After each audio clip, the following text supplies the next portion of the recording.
Hello everyone, कैसे हैं आप लोग। आई होप कि आप सभी लोग ठीक होंगे। मैं हूं अभिषेक और आप देखना शुरू कर चुके हैं study with Abhishek.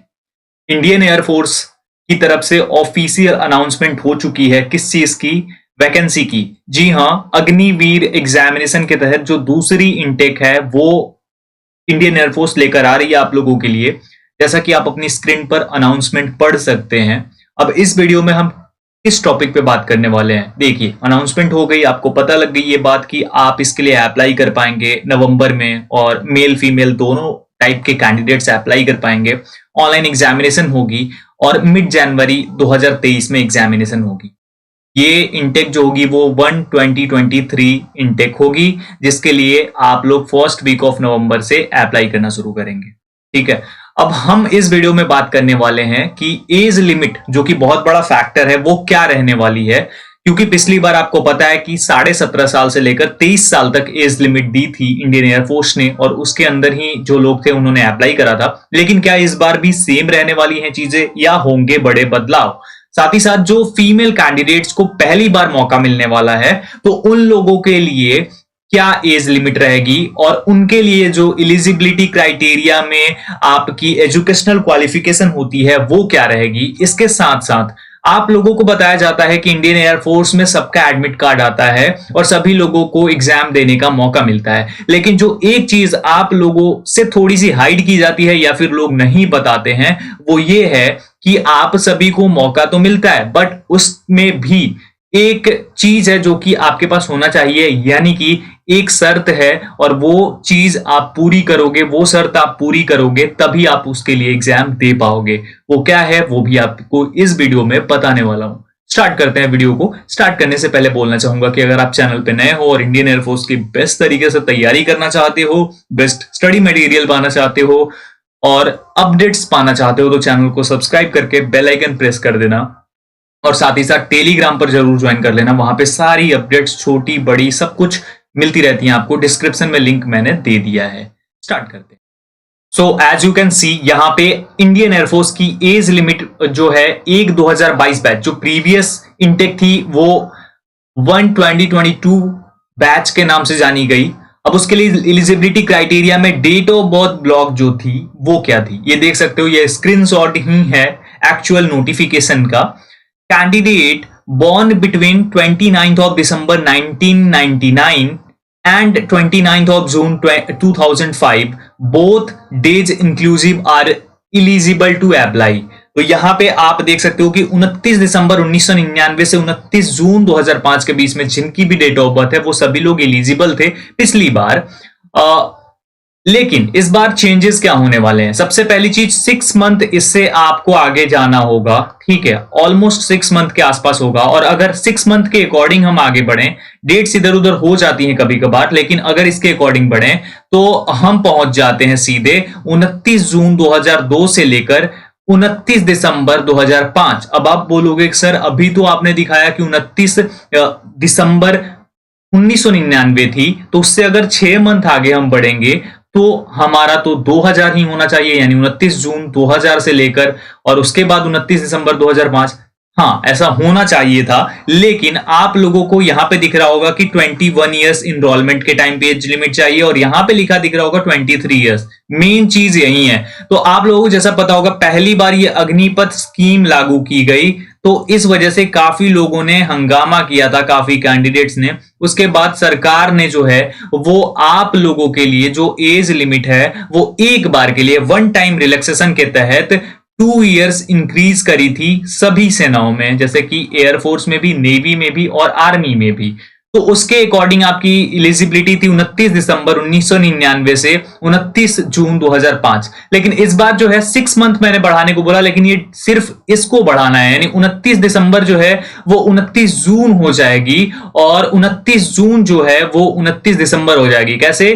First upper as में अगर बात करें हम तो 29 जून 2002, क्योंकि 2 साल और इंक्रीज कर दिया गया, तो 2000 आ रहा था, 2 साल इंक्रीज करोगे 2002, और 29 दिसंबर 6 मंथ बढ़ा दिया गया जो लोअर एज लिमिट है, और वो हो गई 2005। सेम ही रही, सिर्फ 6 मंथ इसमें इंक्लूड करा गया। तो अब अगर आप यहां से चेकआउट करोगे तो 17.5 ईयर से लेकर के और 21 ईयर्स होती है। तो इसी के अकॉर्डिंग इस बार आपकी एज लिमिट रहने वाली है। डेट्स इधर उधर हो सकती हैं थोड़ी सी, क्योंकि ऑफिशियल अनाउंसमेंट अभी हुआ नहीं है डेट्स का।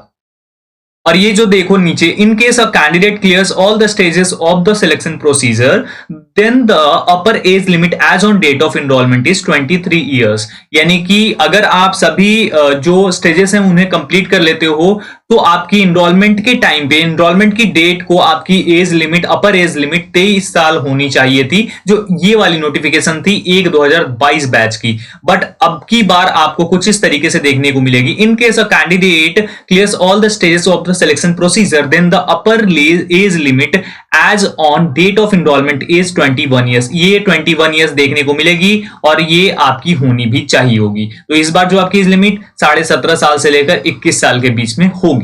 ये हो गई हमारी एज की बात। अब बात करते हैं कि जो फीमेल्स को लेने की बात हो रही है एयरफोर्स की, इसमें क्या होने वाला है। तो आपको बता देता हूं, मैं क्लियरली ये मेंशन कर देता हूं कि फीमेल्स की भी एज लिमिट बिल्कुल सेम रहने वाली है, नो चेंज। मतलब जो एज लिमिट आपकी रहेगी वो भी। ऐसा मैं इतना श्योर होकर क्यों बोल रहा हूं, बिकॉज अगर आप इंडियन नेवी का देखे होंगे, इंडियन नेवी ने इस बार ही यानी फर्स्ट इनटेक से ही अग्निवीर के तहत महिलाओं की एंट्री भी अवेलेबल करा दी। तो उसके अकॉर्डिंग जो एज लिमिट मेल्स की थी वो सेम एज लिमिट और वो सेम नोटिफिकेशन भी फीमेल्स की थी। तो जो भी सिलेक्शन प्रोसेस होगी उसमें एज लिमिट तो एक बात कंफर्म है कि वो फीमेल्स की और मेल्स की दोनों की सेम ही होने वाली है, नो चेंज होगा। और साथ ही साथ एजुकेशनल क्वालिफिकेशन भी सेम ही होगी फीमेल्स की भी। ठीक है, अब बात कर लेते हैं एजुकेशनल क्वालिफिकेशन की। अब इसमें एक चीज ध्यान रखना, मैंने क्या बोला था, condition to get admit card 2023। जी हां, कंडीशन होती है और वो कंडीशन क्या है वो अब आप लोगों के सामने मैं रखने वाला हूं। यहां पे अगर आप देखेंगे तो एजुकेशनल क्वालिफिकेशन लिखी हुई है साइंस सब्जेक्ट। साइंस सब्जेक्ट की मीनिंग होती है एक्स ग्रुप। ठीक है, X group is equal to science subject. अब साइंस सब्जेक्ट में क्या है, आपका 10+2 होना जरूरी है। उसमें आपकी सब्जेक्ट मैथ्स, फिजिक्स और इंग्लिश होनी चाहिए। और साथ ही साथ आपकी 50% मार्क्स एग्रीगेट में और 50% मार्क्स इंग्लिश में। यानी 5 सब्जेक्ट का अगर आपके बोर्ड में एग्जाम होता है तो उसमें से 5 में अगर आपका 250 नंबर यानी 500 नंबर का एग्जाम होता है, 250 नंबर यानी 50% या उससे ज्यादा मार्क्स होना चाहिए। और इंग्लिश मान लो आपका 100 नंबर का होता है तो उसमें 50 या उससे ज्यादा नंबर होना चाहिए। सपोज करो आपकी इंग्लिश 120 नंबर की होती है तो उसके अकॉर्डिंग आपकी परसेंटेज काउंट की जाएगी। ये भी आप लोग ध्यान रखिएगा। या फिर ये डिप्लोमा कोर्सेज का है जो आप देख सकते हैं इंजीनियरिंग के लिए और बाकी सब के लिए सेम वही चीज है। अब बात करते हैं अदर देन साइंस सब्जेक्ट। तो यहां पे आपको क्या होता है, इसमें आपके लिए सबके लिए एलिजिबिलिटी होती है, यानी आर्ट्स के लिए भी, कॉमर्स के कैंडिडेट्स के लिए भी और साइंस के कैंडिडेट्स के लिए भी। वो तो ऑफ कोर्स होगी क्योंकि वो तो साइंस सब्जेक्ट के लिए एलिजिबल है। लेकिन सवाल ये भी उठता है कि क्या साइंस वाले इसमें भी भर सकते हैं? जी हां, भर सकते हैं। कैसे, वो आगे बताता हूं।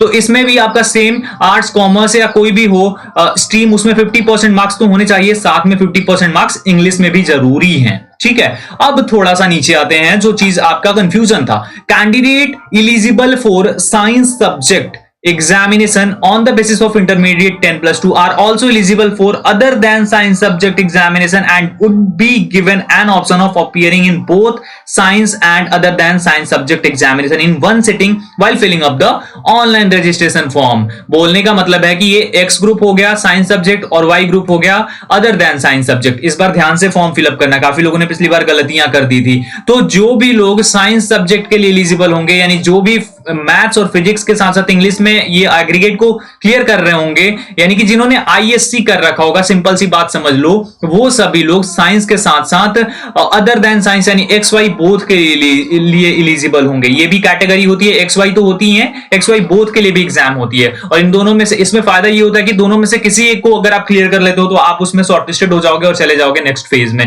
लेकिन इसमें आपको एक ही कैटेगरी में चांस मिलता है, या तो एक्स में या फिर वाई में। ये भी चीज इंपॉर्टेंस रखती है। तो इस तरीके से ये चीज होने वाली है। दूसरा है education boards listed in council of boards for school education. ये आप सीओ बीएससी की वेबसाइट से चेक कर सकते हो और आपका है या नहीं वो चेक कर सकते हो, वो होगा ही, ऑलमोस्ट होता है। नोट 3 है exact aggregate percentage of mark before decimal as written in the marksheet of 10+2 examination, 3 years diploma course, 2 years vocational course, or calculated as per the rules of concerned education board. Polytechnic institute shall only be considered. For example, 49.99% should be taken as 49% and not be rounded off to 50%. सीधी सी बात है, आपको 50% rounded off में नहीं लिखना है। यानी अगर आपका 49.99% भी होता है ना, तो आपका 49 ही काउंट करा जाएगा, वो 50% नहीं होगा। ये ध्यान रख लो, अगर आप करते हो तो ये गलत माना जाएगा और आपको बाहर कर दिया जाएगा, और हो सकता है बेइज्जती भी हो आपकी जाने पे वहां पे। तो ये चीज होने वाली है। बाकी सारी चीजें मैंने क्लियर कर दी हैं। तो एयरफोर्स के लिए आपकी एलिजिबिलिटी क्राइटेरिया, ये मैंने आपको एजुकेशनल क्वालिफिकेशन समझा दिया, ये फीमेल्स के लिए भी सेम रहेंगी, और ये डेट ऑफ बर्थ रहने वाली है ऑलमोस्ट 99% या 99% ये चांसेज है कि यही डेट ऑफ बर्थ रहे। बाकी थोड़ा चेंज होता है तो वो अब क्या बोल सकते हैं, डेट्स में ही चेंज होगा, ईयर सेम ही रहने वाली है, ये ध्यान रख लेना। जिस तरीके से ये थी, डेट्स में चेंज हो सकती है लेकिन ईयर तो सेम रहने वाली है। तो ये वीडियो आप लोगों के लिए थी, आप नेवी के कैंडिडेट हैं, या फिर आप आईसीजी के लिए अप्लाई कर रहे हैं, या फिर आप आर्मी के कैंडिडेट हैं, आप सभी के लिए ये मौका है। खासकर गर्ल्स के लिए तो बड़ी अपॉर्चुनिटीज है। तो आप लोग रेडी रहिए, शायद 2 अक्टूबर को इसके लिए आपको नोटिफिकेशन भी देखने को मिल जाएगी, और नवंबर के फर्स्ट वीक से आप अप्लाई कर लेंगे। जनवरी मिड में आपको इसके लिए एग्जाम के लिए जाना होगा। तो अभी से आप तैयारी स्टार्ट कर दो, जल्दी ही हम अपनी क्लासेस लेकर आएंगे YouTube पे भी, तो आप हमारी क्लासेस से भी जुड़ सकते हो। उसके लिए आपको चैनल को सब्सक्राइब करके बेल आइकन प्रेस कर देना होगा।